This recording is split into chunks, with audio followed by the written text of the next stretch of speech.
Bismillahirrahmanirrahim. So we'll start our lecture today.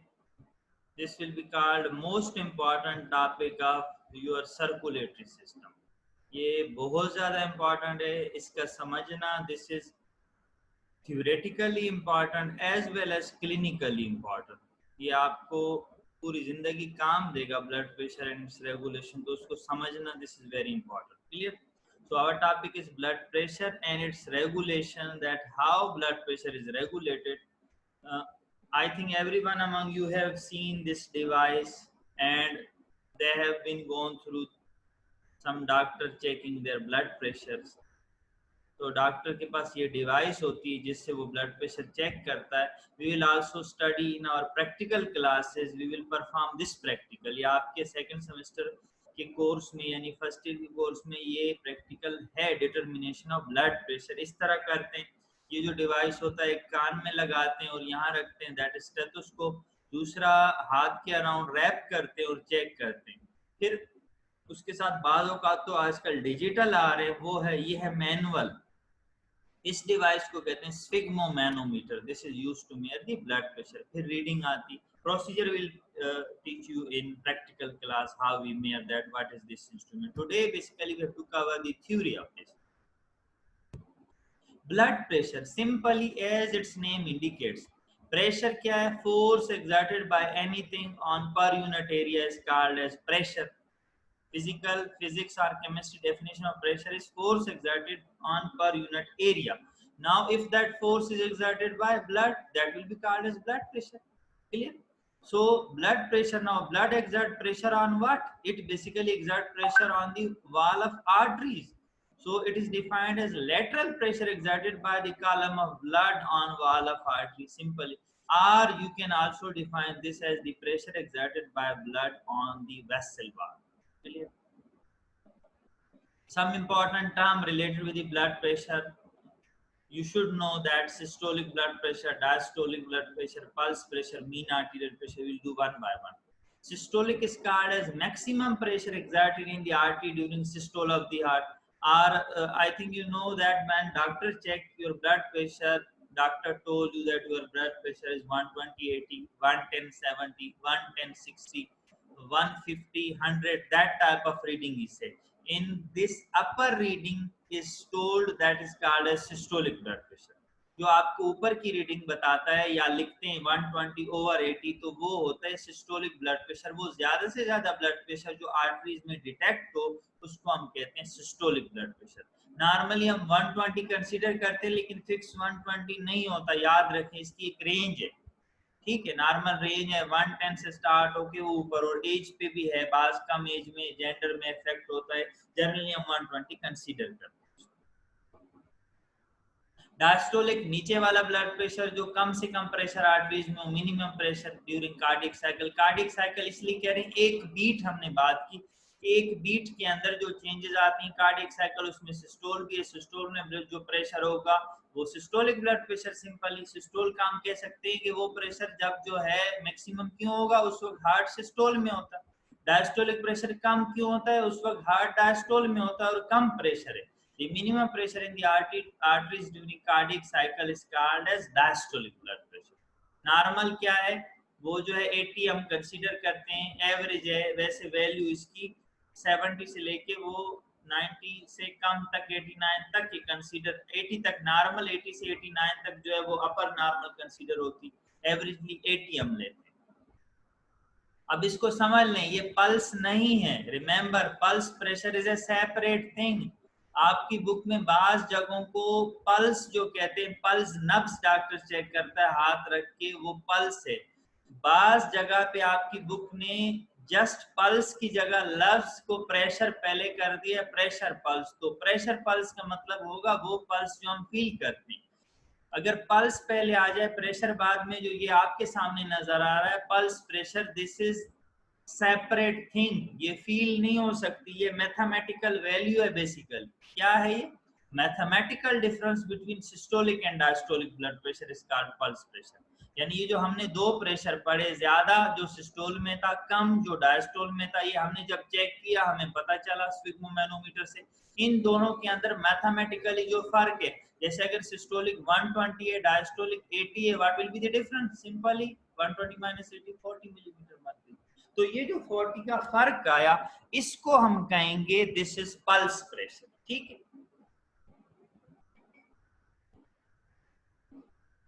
Pulse pressure. अब अगर किसी का सिस्टोलिक ब्लड प्रेशर 150 है, क्या है ये 150 है, यहाँ वैल्यू जो है वो 100 है, सपोज करते हैं, तो ये 50 आ जाएगा फर्क। अगर कोई और यहाँ सपोज करें किसी का सिस्टोलिक ब्लड प्रेशर 200 है, डायस्टोलिक उनका 120 है, दोनों का फर्क कितना आएगा? 80 का आएगा। तो जितना दोनों का फर्क होगा वो होगा पल्स प्रेशर। ठीक, मीन आर्टीरियल प्रेशर क्या है? जैसे हम मीन निकालते हैं सिस्टोलिक डायस्टोलिक का, अगर हम मीन निकालें 120 और 80 का, यानी 120 ज्यादा प्रेशर है, कम है, इनको ऐड करें, 2 से डिवाइड करें, वो होगा मैथमेटिकल मीन। लेकिन मीन आर्टीरियल प्रेशर जहां बात आए, this is not mathematical mean, याद रखें ये बात।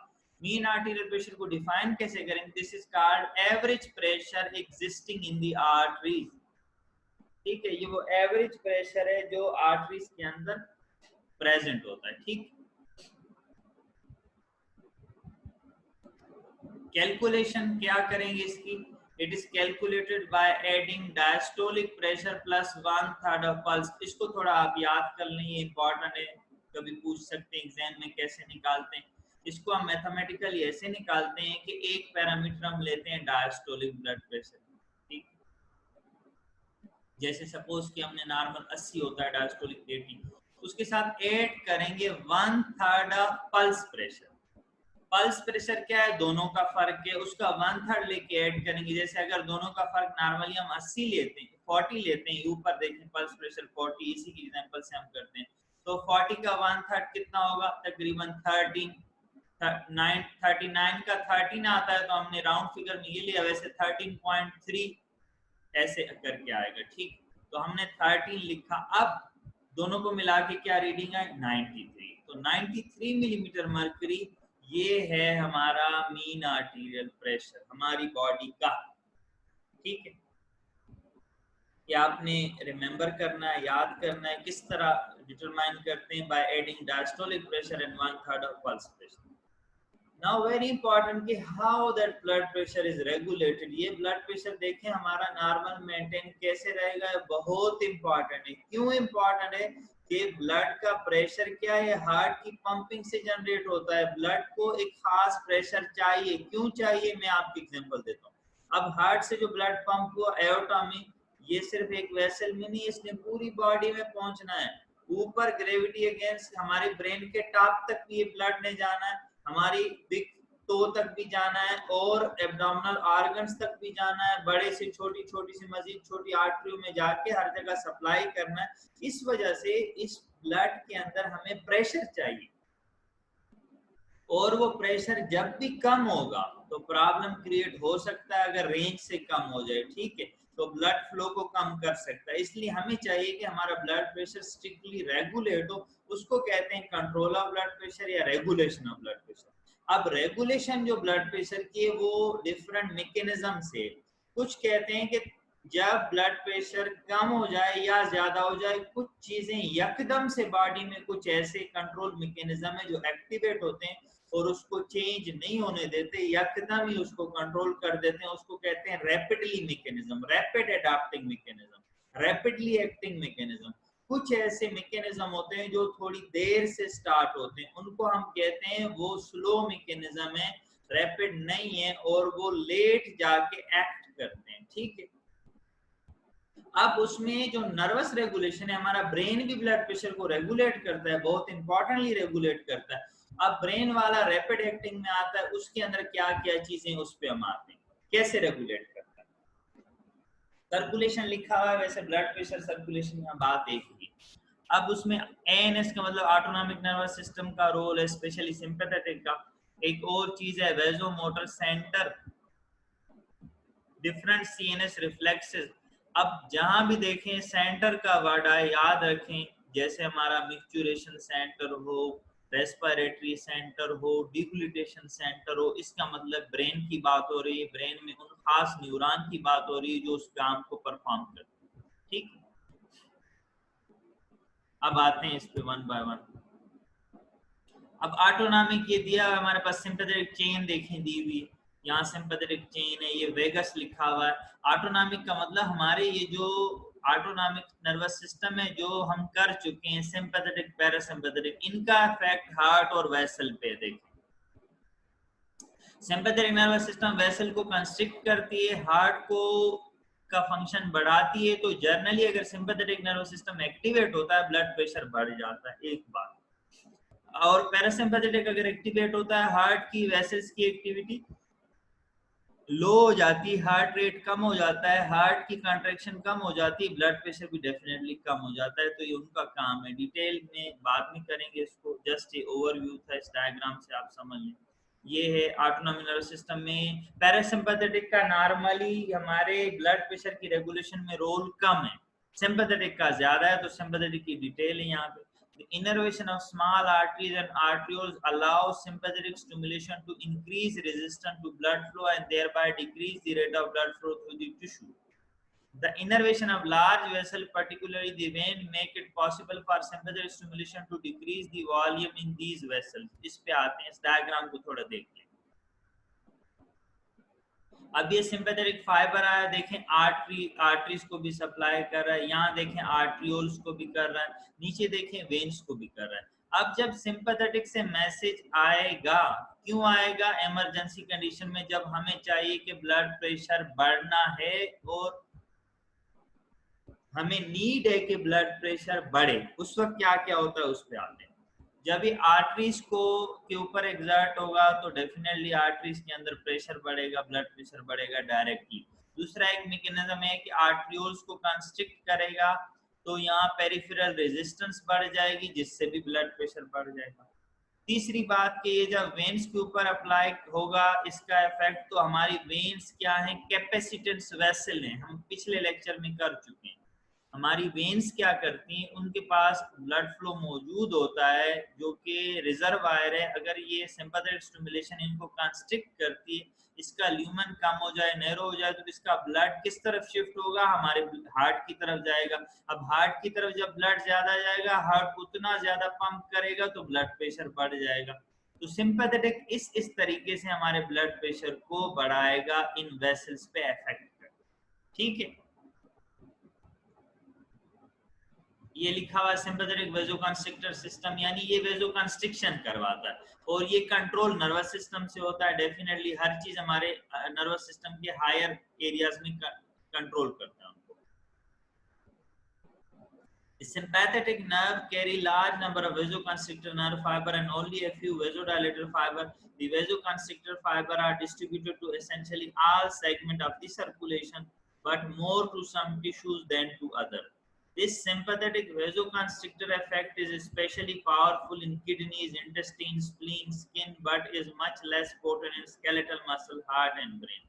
ये लिखा हुआ है कि जो वेसोकंस्ट्रिक्टर रिस्पॉन्स है कुछ ऑर्गन में ज्यादा होता है, किडनी, इंटेस्टाइन, स्प्लीन, स्किन में, और जिनमें लिखा हुआ है लेस पोटेंट, उसका मतलब है कि इन जो ऑर्गन की स्केलेटल मसल, हार्ट और ब्रेन, इनके अंदर जो ब्लड फ्लो और ये सिस्टम है, प्रेशर है, वो सिंपैथेटिक की कंट्रोल में इतना नहीं है, वहां पे लोकल मेटाबोलाइट्स ज्यादा उसको कंट्रोल करते हैं। तो जर्नल थीम है कि सिंपैथेटिक जब वेसोकंस्ट्रिक्शन होगी हमारा ब्लड प्रेशर बढ़ेगा। अब ये बहुत इंपॉर्टेंट है ब्लड प्रेशर की रेगुलेशन के लिए। सेंटर इसका नाम है वेसोमोटर सेंटर, याद रखें। जैसे हमारा रेस्पिरेटरी सेंटर कहाँ होता है? पोन्स मेडुला, ये भी पोन्स एंड मेडुला में होता है वेसोमोटर सेंटर। लोकेशन क्या है इसकी? Bilaterally in the reticular substance of medulla and lower third of the pons in an area called the vasomotor center. This center transmit parasympathetic impulses through. अब इस centre ने क्या करना है? ब्लड प्रेशर को कम भी करना है, बढ़ाना है। तो कम कैसे करेगा? Through parasympathetic. और पैरासिम्पैथेटिक के थ्रू इसका मैसेज किस नर्व के थ्रू जाएगा? हार्ट के पास, वो वेगस नर्व है जो इस डायग्राम में हमें नजर आ रही है। देखिए वेगस नर्व नजर आ रही है, ऊपर वेसोमोटर सेंटर है, उसके डॉट डॉट करके सिग्नल आ रहे हैं थ्रू वेगस हार्ट के पास। ठीक, और Sympathetic impulses आती हैं through the spinal cord and peripheral sympathetic nerve to all artery, arteriole and body. यहाँ दोबारा देख लेते हैं. अब ये स्पाइनल नर्व्स हैं, उनके थ्रू इसके फिर सिंपैथेटिक के सिग्नल आएंगे. सिंपैथेटिक चेन के थ्रू ये वेसल इनको सप्लाई होगी, हार्ट को भी सप्लाई होगी. जो ब्लैक लाइंस हैं, ठीक.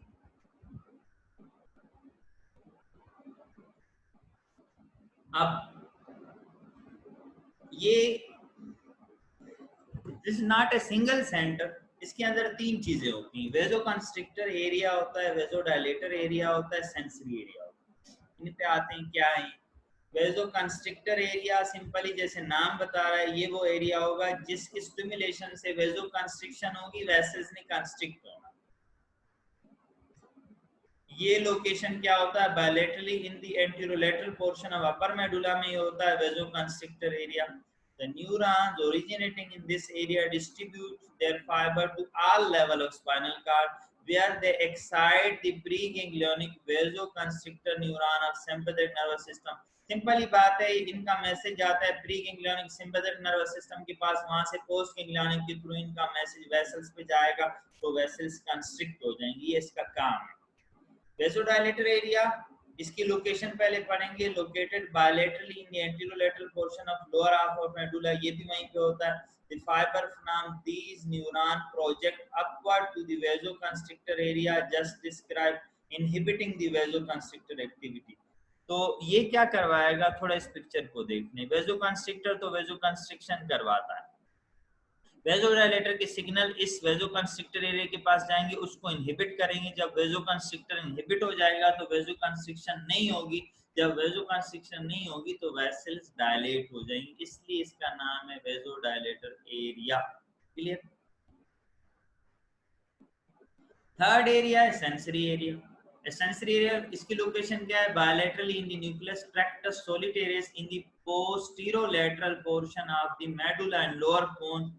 The neurons of this area receive sensory nerve signals from the circulatory system mainly through vagus and glossopharyngeal. अब ये इसके पास ये सेंसरी का मतलब ये अपने पास इंफॉर्मेशन रखेगा ब्लड प्रेशर के बारे में. तो वो इंफॉर्मेशन इसके पास कहाँ से आएगी? वेगस नर्व और ग्लॉसोफेरेंजियल के थ्रू आएगी. और वो इंफॉर्मेशन रिसीव करने के बाद अपने सिग्नल कहाँ देगा? Output signal from this sensory area जाएंगे. Then help to control activities of vasoconstrictor and vasodilator area of the vasomotor centre. फिर ये सिग्नल रिसीव करने के बाद अपनी इंफॉर्मेशन वेसोकंस्ट्रिक्टर एरिया और वेसोडायलेटर एरिया के पास भेजेगा. अगर वेसोकंस्ट्रिक्शन की जरूरत होगी तो वेसोकंस्ट्रिक्टर एरिया वेसोकंस्ट्रिक्शन करवा देगा. अगर डायलेशन की जरूरत होगी वो एरिया कंसर्न डायलेशन कराएगा. thus providing reflex control of many circulatory functions. An example is baroreceptor reflex for controlling arterial pressure. Example दिए baroreceptor reflex, वो हम next lecture में करेंगे क्या होता है. क्लियर? अब continuous partial constriction of blood vessels by sympathetic vasoconstrictor called vasoconstrictor tone. इस पे आते हैं. ये vasomotor tone क्या होती है? Under normal condition, the vasoconstrictor area of vasomotor center transmits signal continuously to sympathetic vasoconstrictor nerve fiber over the entire body, causing slow firing of these fiber at a rate of 0.5 to 2 impulses per second. This continuous firing is called sympathetic vasoconstrictor tone. The impulses normally maintain a partial state of contraction in the blood vessels called vasomotor tone. अब ये बात कर रहा है कि हमारी vessel जो है उनके पास कंटिन्यू मुस्तकिल थोड़े थोड़े सिग्नल सिंपैथेटिक नर्वस सिस्टम के आते रहते हैं ताकि वेसल्स किसी हद तक कंस्ट्रिक्ट रहें, कंट्रोल में रहें. अब ये पार्शियल स्टेट ऑफ उनकी कंस्ट्रिक्शन, इसका नाम है वेसोमोटर टोन. ये वेसोमोटर टोन जो है कहाँ से डेवलप होती है? वेसोमोटर सेंटर का वेसोकंस्ट्रिक्टर एरिया इसको मेंटेन करता है. तो इसको कहते हैं वेसल्स के अंदर टोन है कंट्रैक्शन की वजह से, इसलिए नाम है vasomotor. Control of heart activity by vasomotor centre. अब वेसोमोटर सेंटर वेसल्स को भी कंस्ट्रिक्ट रखेगा और हार्ट पे भी इसका रोल है. lateral portion of vasomotor center transmit excitatory impulses through the sympathetic nerve to the heart when there is a need to increase heart rate and contractility. जब heart rate increase करने की जरूरत होगी तो वेजोमोटर सेंटर का lateral portion activate होगा, signal जाएंगे heart के पास थ्रू सिंपैथेटिक, और हार्ट का रेट और रिदम बढ़ जाएगा। Conversely when there is a need to decrease heart pumping, जब हार्ट पंपिंग डिक्रीज करने की जरूरत होगी, the medial portion of the vasomotor centre send signal to the adjacent dorsal motor nuclei of vagus nerve which then transmit। अब अगर जरूरत होगी कि भाई हार्ट की एक्टिविटी को कम करें तो वो पोर्शन नहीं, मीडियल पोर्शन एक्ट करेगा। वो क्या करेगा, वेगस नर्व को स्टिमुलेट करेगा ताकि पैरासिम्पैथेटिक सिग्नल हार्ट के पास जाएं और हार्ट को इनहिबिट करें। तो अपोजिट काम होगी, एक काम करवाएगा लेटरल पोर्शन, एक काम करवाएगा medial portion. Norepinephrine is the sympathetic vasoconstrictor neurotransmitter. Effect of total spinal anaesthesia अभी बात कर रहा है, वैसे इसको ज्यादा डिटेल की जाने की जरूरत नहीं, बात कर रहा है कि अगर किसी एनिमल को जो है हम एक्सपेरिमेंटली देखें, उनके वेसल से हम कंट्रोल को खत्म कर दें, स्पाइनल एनेस्थीसिया करवा दें मार्ट, तो उसमें क्या है, उनका जो वेजोमोटर टोन है वो डिक्रीज हो जाएगा क्योंकि हमने उसका सिंपैथेटिक फाइबर काट लिए which act directly on the। अब अगर हम उसको नॉरएपिनेफ्रिन दे दें, ठीक है, तो नॉरएपिनेफ्रिन वेसल्स को देने के बाद उसके रिसेप्टर होते हैं, वो उस मसल्स को कंस्ट्रिक्ट कर देते हैं। थीम इसका ये है बेसिकली इसका कि अगर नॉरएपिनेफ्रिन इंजेक्ट कर दिया जाए वो वेसल्स को डायरेक्टली भी कंस्ट्रिक्ट कर सकता है। तो वेजोकंस्ट्रिक्टर जो न्यूरोट्रांसमीटर है वो नॉरएपिनेफ्रिन है, ये समझ। अब एड्रिनल मेडुला का भी स्ट्रॉन्ग रिलेशन है टू द सिंपैथेटिक वेजोकंस्ट्रिक्टर सिस्टम। आपको पता है एड्रिनल मेडुला कहाँ होता है, एड्रिनल ग्लैंड के अंदर होता है, वहां से क्या रिलीज होता है, एपिनेफ्रिन, नॉरएपिनेफ्रिन। अब whenever we need in emergency adrenal medulla release करेगा एपिनेफ्रिन और नॉरएपिनेफ्रिन को ब्लड में। These two hormones are carried in the bloodstream to all parts of the body where they act directly on all blood vessels and usually cause vasoconstriction और vasoconstriction करवा देता है। In a few tissue epinephrine causes vasodilation because it also stimulates beta adrenergic receptor। अब ये कह रहा है generally हमारी बात क्या, एपिनेफ्रिन तो ये वेजो जो नॉरएपिनेफ्रिन है वो तो वेजोकंस्ट्रिक्शन करवाता है, लेकिन लिखा है कि एपिनेफ्रिन कहीं कहीं वेजोडायलेशन भी कराता है क्योंकि इसका जो एक्शन है वो एक दूसरा रिसेप्टर होता है एड्रिनर्जिक, जिसको बीटा कहते हैं, उस पे भी एक्शन है, वो वेसल्स को डायलेट करता है, जबकि नॉरएपिनेफ्रिन कंस्ट्रिक्ट करता है। लेकिन जनरली ब्लड प्रेशर पे दोनों का इफेक्ट क्या है, हार्ट रेट को, रिदम को, कॉन्ट्रैक्शन को बढ़ा देते हैं और हार्ट के कॉन्ट्रैक्शन के बढ़ने की वजह से ब्लड फ्लो बढ़ता है, ब्लड प्रेशर बढ़ता है। ठीक है, ये हमारे ब्रेन का है लिखा वेजोमोटर सेंटर का और एरिया, या थोड़ा देख लें, इस पिक्चर को कंसंट्रेट करें। वेजोमोटर सेंटर है जिसमें कंस्ट्रिक्शन का एरिया भी है, डायलेशन का एरिया भी, कहाँ है देखें, पोन्स के लोअर पोर्शन और मेडुला दोनों के अंदर है। अब अगर नीचे हम देखें वेजोडायलेटर, वेजोकंस्ट्रिक्टर, ये चीजें लिखी हुई। तीसरा इसके पास सेंसरी एरिया है। ऊपर से अगर आप ये ब्लैक लाइन देखें, ये कनेक्ट है किसके साथ, ऊपर मोटर कार्टेक्स के साथ, सिंगुलेट गायरस के साथ, ऑर्बिटल, टेम्पोरल, हर जगह से इसके पास फाइबर आ रही है। यानी ये वेजोमोटर सेंटर इंडिपेंडेंटली नहीं काम करता, ऊपर ब्रेन के हायर सब्सटेंस भी इसको कंट्रोल करते हैं, जैसे रेटिकुलर सब्सटेंस लिखा हुआ है, उनकी इन्फ्लुएंस में ये वेजोमोटर सेंटर होता है। क्लियर, तो ये बात कर रहा है इस डायग्राम में। So thank you so much up to today's lecture. Today we have discussed what is blood pressure, we define the blood pressure, then tell you about its components like systolic, diastolic blood pressure. We also covered mean arterial and pulse pressure. Then we discuss about its control, that main area to control it is present in the medulla and pons called vasomotor center. Then we discuss the components of vasomotor center, vasoconstrictor, vasodilator, sensory area. In detail we discuss. In tomorrow lecture we'll continue that same regulation of blood pressure. So thank you so much for today's lecture.